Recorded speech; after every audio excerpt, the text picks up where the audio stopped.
welcome. Thank you all for joining me. You're watching a WSBU interview. I'm Conor Amendola. I'm a music director at WSBU, and I'm sitting with three of the members of an alt band that I got an email from earlier last year in the spring. And summer happened, came and went, and then this fall I was like, you know what? I got to get back to talking to these guys. And now sitting down here with members of Paperchamps. Thank you all for joining me. So stoked to have you guys. Thank you for having us. Thank For you so real. much. This Truly. this is a Thank long you. time coming, and I'm stoked. I know. I'm excited, but I'm also saddened that we're missing Cece, your drummer, who's in Singapore right now. Yes. Yeah. Yeah. It's Craziest such a circumstance. shame. She'll be, I think, God, she's gonna be back like at the start of the semester next week. It's just right now she has such limited internet access. Like, Yeah. what a shame. Yeah. But she's with us She- in spirit. Like that Mm. that image that I posted on Ugh. on Instagram where we went to Hot Pot and I photoshopped an image of Cece in the Oh background. So my. she's with us here. You in actually got spirit. the lighting well too, which was that was too much, but I loved it. I'm so glad that you like actually did the light. Did you even do any of the lighting effects in Photoshop, or you No, just but believe it or not, that actually was used through Autodesk Sketchbook and Procreate, and then the lighting was already perfect because remember when we did that photo shoot with Eli? Shout out to Eli. Uh, I took a candid photo of all of us, and Cece, did a pose in the midst of that pic. So I was like, "Oh, this is perfect," and I just put that in there. So DIY. DIY. DIY Mhm. promo. That's awesome. Yeah. So my first question for you guys, because I'm always really curious about this. How did you guys get your start as a band? Like, what led to the creation of Paper Champs in the first place? So it all really started through this YouTube channel called Gear Gods. I found it on YouTube one day. He was reviewing songs, and it was during like the summer of COVID 2020, I believe. And I really got into music again through this anime called Beck Mongolian Chop Squad. It got me to pick up my guitar again. Our friend Lewis, our original drummer, he got electric drum kit, and another friend of mine, Dan, got a bass. Started playing music, and I sent one of the songs I wrote in a submission he was doing. That he reviews the songs. He reviewed the song, and lo and behold, Steffan, who was watching the same person and was in the same Discord, was like, "Hey, that song was awesome. Do you want to make music together?" And mind you, I'm in the United States, and I think he was in Germany at the time. So we're Yeah. just talking back and forth, shooting the thing together, and he out of nowhere came to Jersey, and now we're a band. Yeah. Picked up a few Yep. members along the way, and here we are. Yeah, the way that I remember it was I heard like a song that he did. Actually, he I heard like the acoustic version of Waiting, which we Oh sat yeah, it down was to actually waiting. record. Yeah. And I was like, "Oh man, this is really good." And like I've been doing like a little bit of like songwriting and stuff like that. I don't have a good singing voice. It's I'm trying. It's not happening. It is what it I don't is. have Like one either. we we all have our skills and we move on, right? So I found him and I was like, oh my God, like his voice sounds really nice. Like let me hit him up. So like I didn't even know the dude's name, nothing. I just found his profile on Discord, resubmitted the song, and I just messaged him. I was like, hey yo, this is gonna be weird, but like let me send you some stuff because I wanna like let's make some music. Um and then he was like, at first he was like, all right, what? Like, who are you? Who is this guy?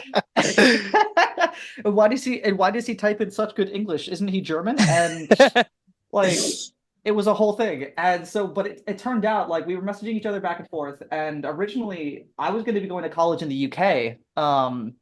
I got accepted to a couple of schools out there. And then I applied to Rutgers kind of on a whim, and I got in. So I talked with my wife about it, and we were like, let's just move to the East Coast. We've never been here. We've never done anything like it. So we just pulled the trigger and went. And then I told Jose that. He's like, oh, no kidding. I live like in the Bronx. Like, let's jam sometime.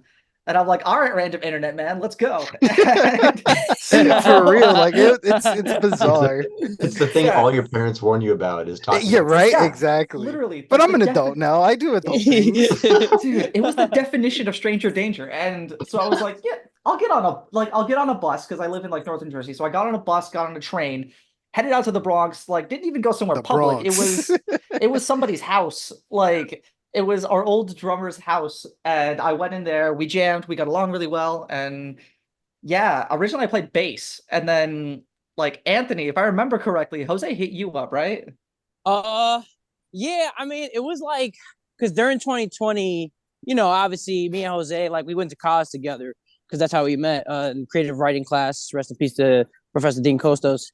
And uh, our professor at the time paired us up. This was like back in like 2016, so we had similar interests and stuff, but we didn't really know that we both played like guitar and stuff like that until a few years later. So 2020, I remember Jose had told me that he was coming up with a band under the name like Dad Hats or something with our old drummer Lewis. And then the next thing you know, it was just kind of like I told him, hey, if you ever need a bassist or whatever, I'll even play the triangle. Let me know, because we already worked together on comic stuff. And then lo and behold, the day we all got together at our old drummer Lewis's crib, we all met, jammed out, and that was kind of like the rest is history after that. Oh, fun fact also, because during 2020, I was just finishing Beck, the anime, and Jose was just starting it. And I remember I hit him up and said, yo, there's this anime I'm watching. I think you dig it. It's called Beck. And he's like, dude, I just started. I'm 2 episodes in. I was like, dude, I'm 2 episodes out. And that was it. Great And anime. If you haven't seen it, watch it. If I you haven't, really but now like, I might want to check it out. especially yeah, since you said you're a classic rock fan, right up your alley for real. Okay. yeah, And it's the English dub is fantastic. So it's like definitely, what the entire show is basically just about this one dude wanting to start a rock band in Japan and just like him having to like buy a guitar and find band members yeah, and it's like super slice of life. it's It's insane. great. And then Just That a I sounds couple kids awesome. starting a band, yeah. starting from the bottom, going to the top. And then tragically Lewis had to quit because he moved to Yonkers. And then he was like going to school full time, he was working full time. Like, so he's like, I can't swing this. And we're like, fair enough, respect. And then Yeah. I found Cece on this site called Bandmix, which is kind of like Tinder, but for musicians. So you like, yeah. So genuinely, I went on there and I like posted like our band. I'm like, hey, these are some demos that we've done. We're looking for a drummer to kind of take this thing pretty serious. Um, and a couple people responded here and there. And then we were going to practice with one person, but then they canceled last minute. So Cece had already messaged me, and I messaged her back like saying, "Hey, we're meeting up in like 2 hours. If you can swing to come by, like it's done. You're in." And she did, and she showed up randomly at this rehearsal space in oh god, the Lower East Side, I want to say. Yeah, I think so. Yeah. The Yeah, Essex area, something like that. Yeah. yeah. And then we all just got along really, really well. And then literally like the day that she came to practice, she was like, "Hey, I'm going back to like Asia tomorrow for like a couple weeks." And we're like, "You've got to be joking me." But she was like, I really like this. I want to be a part of it. So he was like, let's do it. Yeah, like let's get it. So yeah, and now she is basically like because so she's back basically any time that there's like a break in her schooling, she goes back to Asia for a little while. And yeah, the rest is history. We got the EP out after that point, and what now we're working on a massive album undertaking thing. Whoa. Yeah, Yes. Yeah, I'm so it's a tall tired. order from such a early band in our infancy. And it's been a Yeah, Yes. lot of work. It's been in the making for a long time. A lot of emails being sent, messages being sent, ideas being sent. yeah. I'm so tired. Yeah. But I will say though, when Steffan was saying earlier about like, when we were talking about the whole Taylor Swift and mainstream appeal thing, I think it was really interesting and cool about this project is it's with people that we either know or are friends with, or like people we just come across that we just like the work of. And it's just kind of interesting, just kind of like even early on out, like in the future, in the far future, this is gonna be on Wikipedia at some point, where they'll say like, "Oh, these guys sold out. These guys are selling out. They switched genres." We were already doing that way ahead of time, brother. It's all over. We're malleable. We can do anything as a Midwest emo band. Yeah. So yeah, And that's kind of the whole point with this is we like like doing the independent musician grind. It's like you meet all of these other artists and you meet all these other bands that you like them, they like you. And so then we eventually like, oh man, it'd be really cool to like write a song with you guys. And then some people said, yeah, let's do it right now. And we're like, okay, we nice. get this far. Yeah, like, oh my God, okay, fine. So then we started writing and like stuff that we'd send to people, they'd be like, oh yeah, like let me know when it's done. I'll like put vocals down on it. And so then we got enough people saying that they wanted to do it. And then we realized like, why don't we just put it as part of one package and just push it? And so Yep. that has been something we wanted to put out in November. It is now January. And yeah, but it's been super cool. It's been super fun. Like just kind of really diving headfirst into like doing like music on like a semi-professional level. It's been super cool. That's so cool. So keeping with that theme of like being early on, Mm. number one, how did you end up with the name Paperchamps? And then number two, what were sort of like your inspirations or influences early on in the process? So it all comes down to our old band member Lewis. He's been a childhood friend of mine since I was like 12. We're Yeah. all in a Discord together, and I'm just scrolling through one morning. It's like my newspaper, all the memes that my friend sent, actual news too. And I see like a boxing news, and then my friend Lewis comments, "Oh man, he's such a paper champ." Ding ding ding, and that's where it was. Super random. I love the sound of it. Has this like underdog feel, like oh we should win on paper, but we're not. So I feel like that's the essence of emo. Just gotta keep working and working until you actually do. And inspirations for me, like I said, Beck was an amazing anime original music that has that classic rock feel with some really cool uh twists and turns. And I just got into Midwest emo too around that time. So Free Throw was a huge inspiration, along with Tiny Moving Parts, Mom Jeans, all these great Midwest emo bands like Marietta and Modern Baseball too. Yeah. I mean, I never really I never listened to a lot of like Midwest emo. Most of my stuff, like I grew up as like a metalcore hardcore kid, so a lot of the bands that I listen to are like very, very angry. It's a lot of like chugs and breakdowns and like grown men like screaming about their father issues and like just like it's just very angry music, and that's kind of what I started with, and that's really what I kind of grew up on. So a lot of bands like Suicidal Tendencies, what is the god, Madball was another one that I listened to a lot of, Knocked Loose, Turnstile, like stuff like that. So a lot of the heavier kind of breakdowny adjacent stuff, and then I really started getting into like pop punk when I was a bit younger. Like Yellow Card was massive I love Yellow for Card. me. Yep. Oh man, yeah, they were good. And then and then recently, like anytime that I'm doing any kind of writing, I pull a lot from like Indian country, which has been like a bizarre transition for me. I never thought that would happen.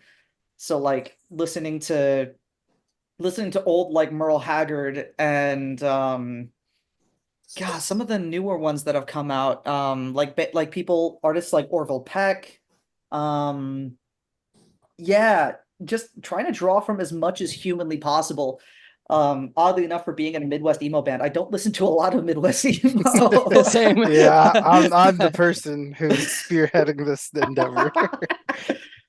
I'm just some guy who likes to play wheedly wheedly riffs on the guitar. That's it. And I like Wheelie Willy. It works. Yeah. I guess for me, I mean, I grew up on a lot of music like everyone else in the band. A lot of different genres. So trip hop with like Massive Attack and Portishead and Sneaker Pimps and stuff like that. And then, like Deftones, of course, Alice in Chains, a lot of grunge. Funny enough, like Steffan's from Seattle.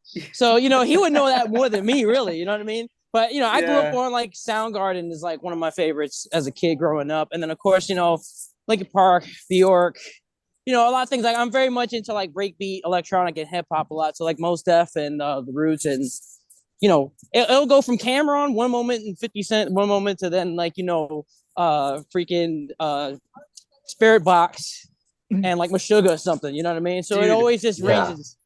I swear to yeah, go God, ahead. we have a picture of you in like a pink furry jacket, I think exactly like Cameron. Yes, yes, Like yes. I Harlem's finest. we gotta post that. I think we have it. It was from a music video that we did for Mary Jane Watson, and so we just got like my wife, like I just grabbed a bunch of her like jackets because she has a bunch of like random like furry jackets and stuff, and we just put Ant in like a bunch of random notes Yeah, for part of the music That was video. hilarious. And so yeah. there's now like a picture of Ant floating around with like the pinkest, furriest Oh jacket. my Like God. Yep, literally. And you know what's funny too is it's funny because it's like I think it works to like what we listened to growing up and then what we listen to currently really kind of blends well with what we do. Because like lately I've been listening to Jill Scott Heron, so a lot of the times when I'm playing on bass, I'm just thinking a lot of like, I guess like simplicity is key, but at the same time, little nuances. Because like what Jose and Steffan and Cece do, like I would say they have such a dynamics like way of playing that like you have to leave room for it. So it really does lend itself really well. Yeah, that's neat. You're pulling from a bunch of different sources to sort of kind of make your own sort of unique sound. I yeah, do like that, like for being in a Midwest emo band, you're just not listening to much Midwest emo. yeah. Well, it's like, And don't get man, us wrong, like we do like the bands that we do get to come across because Jose puts us on some of these bands and we're like, damn, they're really amazing. You know what I mean? But like Stefan said, go ahead, Steph. no, well, because I was gonna say, like, I completely agree. Like anything that Jose has shown me, I'm like, oh wow, this is so cool. How have I never like listened to them? Um, but I don't know, man. It's just like I feel like music that is like musicians and like artists in general who are kind of trapped in this very interesting bubble of just like I listen to one genre and only one genre, just sometimes make the most boring music. Yeah. That's why I Like have So people around me that don't listen to it, so it's interesting. literally, and it's man, I just don't. I like. I guess I get it, right? Because we all have our comfort zones, but like, good Lord, man, like. Yeah, I don't know. It's really I feel like it's really hard to make very interesting music when you only listen to one sliver of music that's available to you. And yeah. then it just gets really boring and kind of incestuous in a way. And it's I don't know, man. No, There's it's true. I want to add that to what Steph was saying because it is true. It's like you don't get to see what you really could do with sounds, right? Because like it could be the same notes, but there's different sounds you can get from those same notes. And when you're just listening to one particular genre, all you're gonna get is just the same thing, right? But when you listen to other stuff, you're like, oh, I could incorporate those things because I didn't think it was possible, right? So then when you yeah, get to incorporate it, next thing you know, someone else listens to what you guys are doing, and they're like, yo, what the hell? Like, how did they get that from those, same four notes? And then you come to find out, like, they were listening to other stuff, had different kinds of equipment, were able to produce different kinds of sounds that now then everyone else starts to emulate after the fact. You know what I mean? So, yeah. yeah, it's true. I just saw a clip from Daniel Pemberton, the composer of Across the Spider-Verse. Good. He was doing like a sit down of how he produced the tracks, and in like the Miles Morales theme track, there's that segment where then the car wash with the goose. And so he's Mhm. like, we gotta put a goose in. And so he had someone record scratch over a goose and it's Yes. in the song. So I love hearing the just you're putting things together mm. and it sort of compiles it well. Mhm. Yeah, man. And it's oh God, who was it? Like any good producer will do something weird. Like I've oh man, no. So one of this rapper J. Cole, one of his producers made a beat where he wanted the sounds of birds tweeting in there, but he turned it into the hi-hats.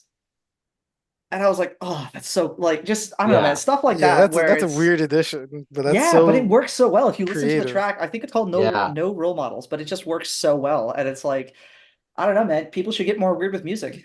Get weird with Yeah. it. yeah, I forgot to mention one more thing. Mm. Radiohead, I think the bands growing up for me that like really changed my thought on like, oh, I should listen to different kinds of stuff in music because Mm. the way they were able to reinvent themselves organically, I thought was really cool. And like, Mm. now it's like every time they did that, it's like everyone else followed suit. So, like what Steph and everyone else is saying, it's just kind of like you find really interesting things that you didn't think was possible or you didn't think you were allowed to do that really gives room for a lot of cool stuff. yeah. So when you guys record, are you doing it like in a studio? Are you like just kind of doing it in an apartment? Because I I always think of another band, AJR, who's based in New Mm. York City, and they are recording. But they used to live in an apartment. They were recording in the apartment, Mm. and now even though they I think now have a house, they have like a shed. Then that's their recording space. Yeah, that's Oh, what we did yeah. for pretty much everything. Yeah, So I basically. yeah, so Yep. I'm the I guess I'm the principal engineer. Yep. So I did all the recording, mixing, mastering, like, and my entire recording thing was off of God, it was like two microphones and $130 interface. Um, and just kind of like stumbling until I figured it out, sort of thing. Because I don't know if you've tried booking any kind of studio space like in New York. It's expensive.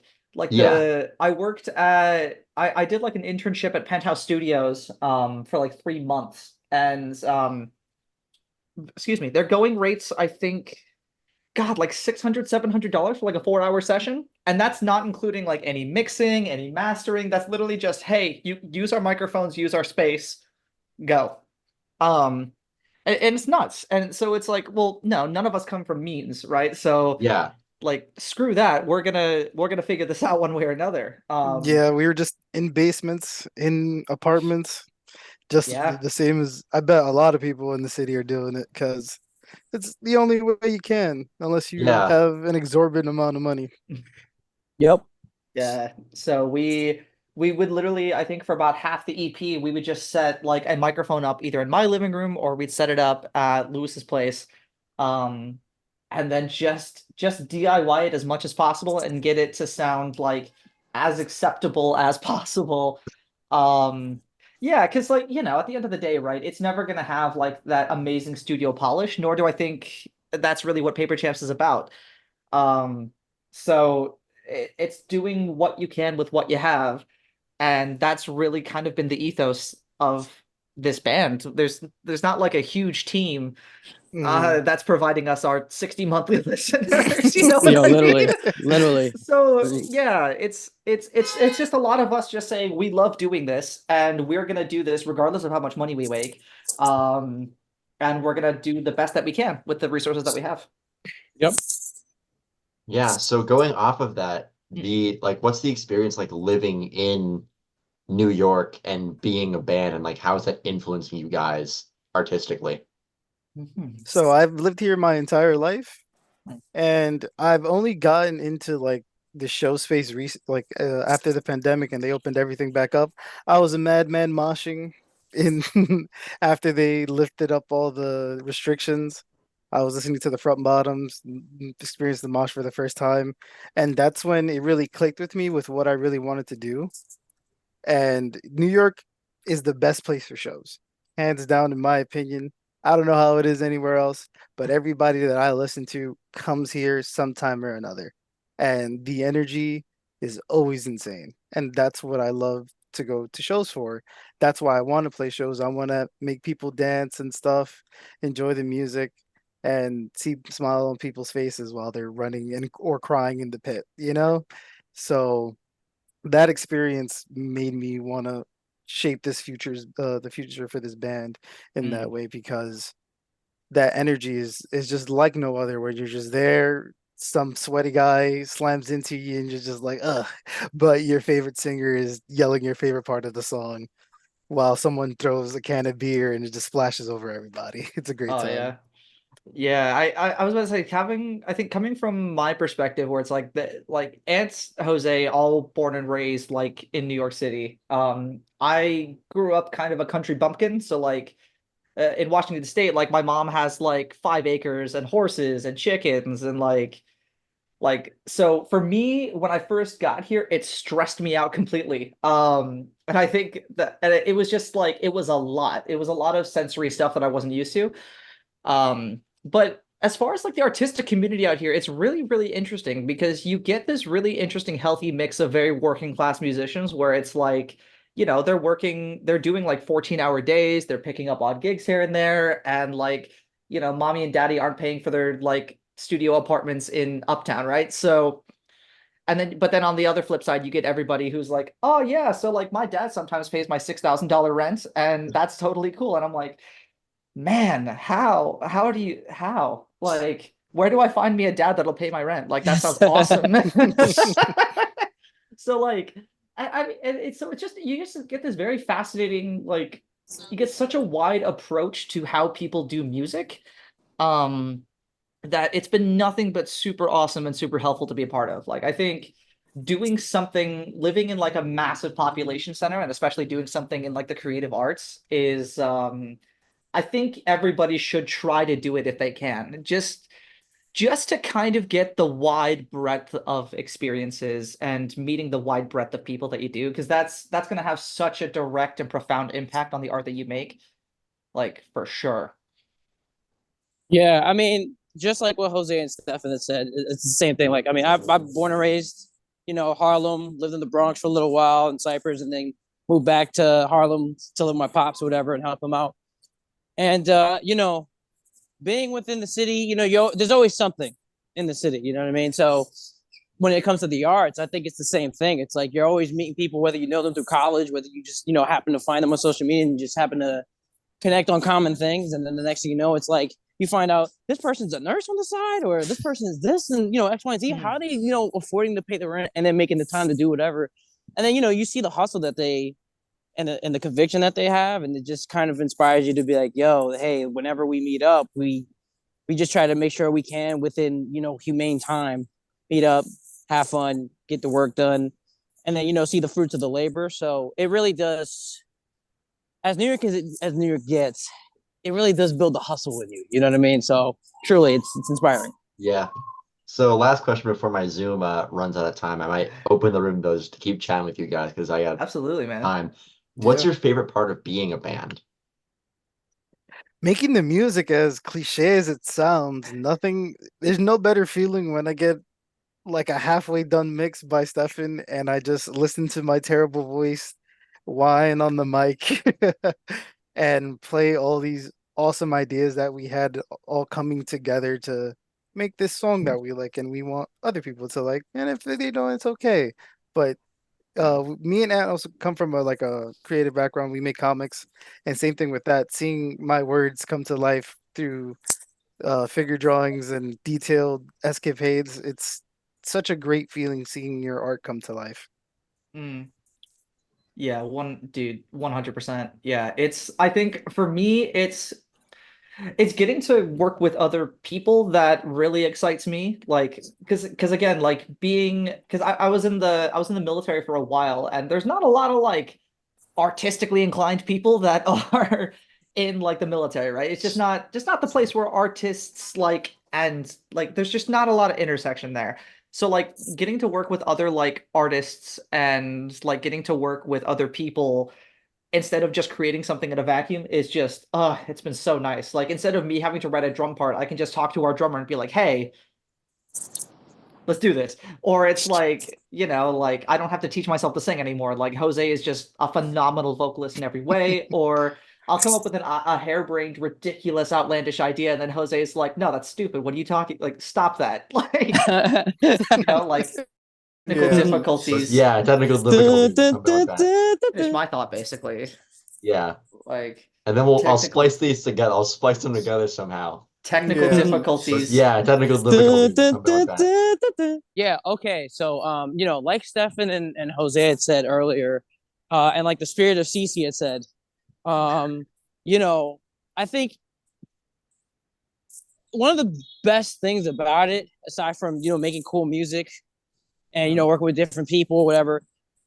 And I've had experience with this, working in illustration and like working with different collaborators and like comic stuff or whatever. And I can tell you, there's nothing better than when it's not only that you get to work with people that are great to work with, but you get to work with friends that are great to work with, right? Like there's a balance between being professional and then just being friends. And when you're able to merge that like seamlessly, there's nothing better than that. And like that doesn't always work out with most people. So like Yeah. I think we're all level-headed individuals. We all have very common mutual interests and stuff like that, and we all work really well together because we just understand the process of this kind of stuff, and that's a privilege. So I love that a lot. Yeah. I don't know. For me anyways, it took me a long time like especially like joining this band to get used to people saying, "Oh, this idea isn't good," and like not taking it personally. Because there have been definitely moments where like I've mixed something and then like I've sent them a finished product thinking like, oh, this is amazing, this is great, like I will have no feedback, and then Jose's like, nah, this is garbage, like fix I don't this. say that. But to me, that's what I He's hear. painting me as the bad guy. No. This is all me. I understand that I have a problem. Like, and my problem is that I was like taking stuff way too personally. Like, and it would be like I would like be calm about it, and then I would be talking to Rosalind, my wife, and I'd be like, "This is so stupid. I can't believe this." And she'd be like, "You're an idiot. He's right. Like, calm down. You've got it. This is Yeah." that point of like, I don't need you guys. And I'm like, On the Wikipedia page. oh my goodness, yeah, like it's a problem. I'm working on it. I'm speaking to a therapist about it. But like, if it makes you feel about on the other side of that, I'm there, timid AF, Yeah, and that's the to thing. tell you that, hey, I think this little You're bit so right nice here- about it, which makes it worse that I'm such a human piece of garbage about it. And I'm sitting there like just like muttering to myself under my breath, just like You don't know what he's like talking about. like that. And it's like over a song that, you know, maybe at its peak is gonna get about 2,000 streams at this point. So like Mhm. number one, I need to calm down because it's not good for my blood pressure. Number two, what why am I acting, why am I taking it personally and not professionally? Like Yeah. Nah, you know what's crazy? I don't mean to interrupt, Steph. I'm sorry. no, Finish your dude, thought. go for it. No, I was gonna say what's crazy is like, you know, the way we communicate. You know, we're so dude bros about like everything that we do, but it's really interesting and fun because it's just like when we like, you know, say, hey, this is cool, whatever, can we try this or we try that? Like, we're always open to try different things. Like when we had to re-record certain tracks, Stefan, you could tell that story. Oh Yo, man. it was amazing that we were able to do what we did Yeah. Oh my because that could have goodness. easily broke other I people remember that. apart, but we were like steadfast on it. So there I was, so like we had basically gotten 80% of like our debut EP recorded, right? We had like maybe a couple songs left. Um and then I was taking one of those e-scooters into campus, right? Because I had like a morning class at like 9 a.m. It was like 8:45. I take an e-scooter, like, and I'm going. I stop at a stop sign, like right before I hit campus, and this other truck stops after me. So I'm like, okay, I have the right of way. I start to go, the truck goes too, and I'm like, oh, surely he's gonna stop, right? No. So I get T-boned. I get sent flying. My like big Stanley thermos like smashes my laptop in half, and I lost everything. Of course, it was the Stanley. It was. I still have that. Hold on. I've got it still. Let me. I don't use Right that on much. hand too. Yeah. So this big thing. Do you see that dent? Oh That my was, god. yeah. Oh, That was wow. like it impacting with the laptop, and it still works really, really well. Like I Hey, love this Stanley, thing. give us all free Stanley cups. Literally. Truly. This massive 32-ounce thermos was so tough that it broke a MacBook Pro. Yo, So I'm that's sitting there. Nokia level.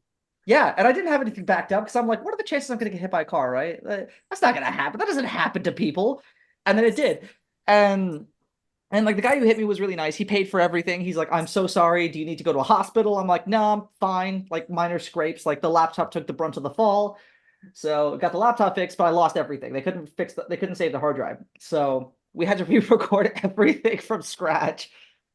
And I had to go in there and like we had to redo all the drums, we had to redo all Oh the my guitars, god. everything. Yeah, it was I a think story, all right.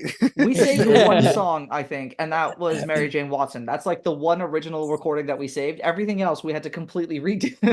Did anything Yeah. like change in the process of re-recording it? Oh, everything changed. Yeah, for sure.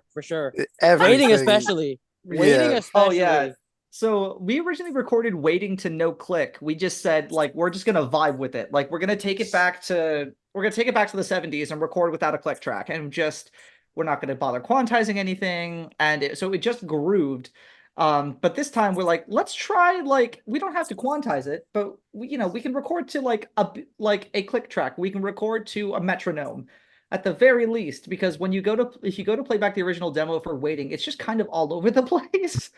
Like, and So we did a much cleaner version of it, I think. And I think by that point we had learned so much through recording it the first time.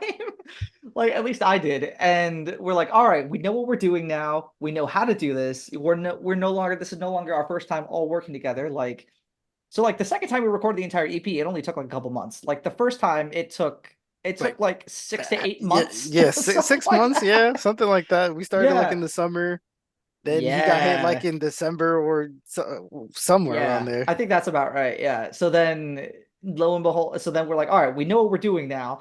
That's fine. And then I learned a decent amount working at the studio. Because like because people that worked at the studio that I worked at, they were like no kidding, like engineer, like act like engineer, like the kinds of people who did like John Legend demos and like working with Busta like Rhymes and whatnot.